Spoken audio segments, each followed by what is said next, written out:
Let's take a look at why our adductors, or those inner thigh muscles, might always feel tight or on, or just like they're grabbing and won't let go, or having trigger points.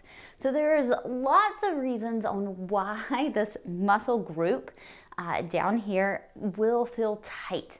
Okay, so part of it can be pelvic positioning.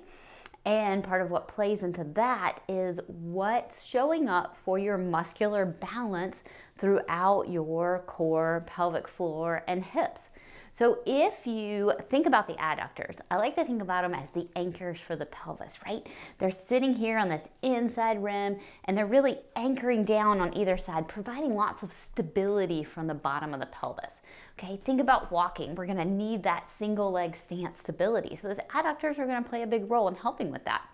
Now, the adductor's partner, I like to think of as our glute medius. So if our adductors are sitting in here, then our glute medius is sitting right out here. So we think about this as an inside-outside balance.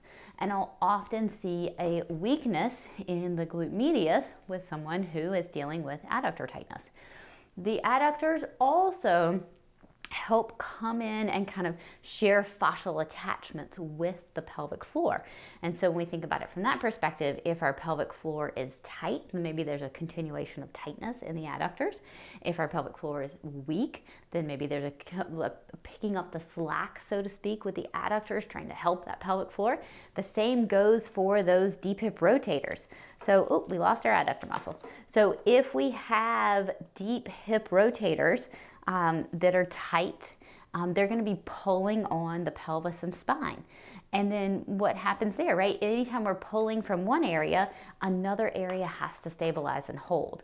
Okay, so when we have weakness in our glute max, weakness in our glute medius, then we're going to have a disruption of how the adductor is able to show up. So optimizing that strength and really getting some more glute max will help take the load off of the adductor.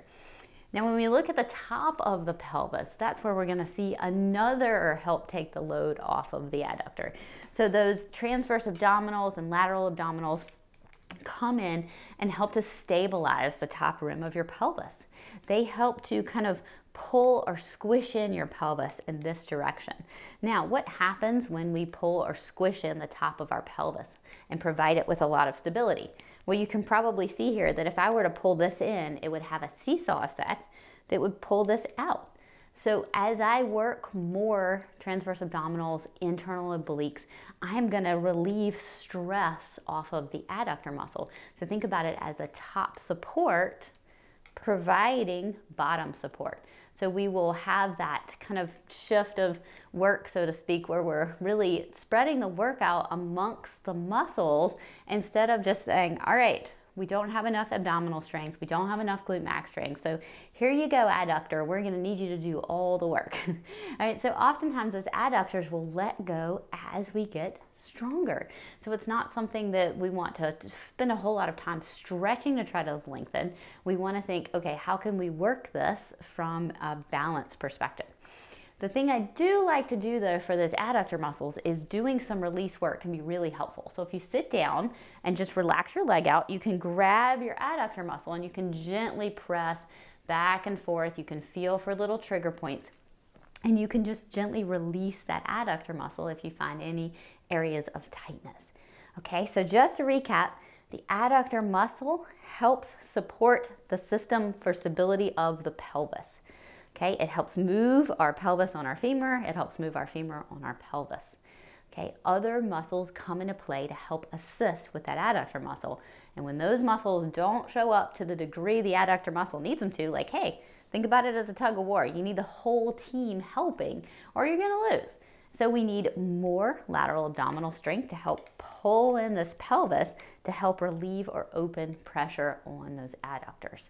All right, so hopefully that helps when you're thinking about what is causing your adductor tightness to continue and helps you think, okay, I need some more abdominal strengthening, I need some more glute max strengthening, I need some more glute medius strengthening, and see if some of that doesn't carry over into helping your adductor naturally let go.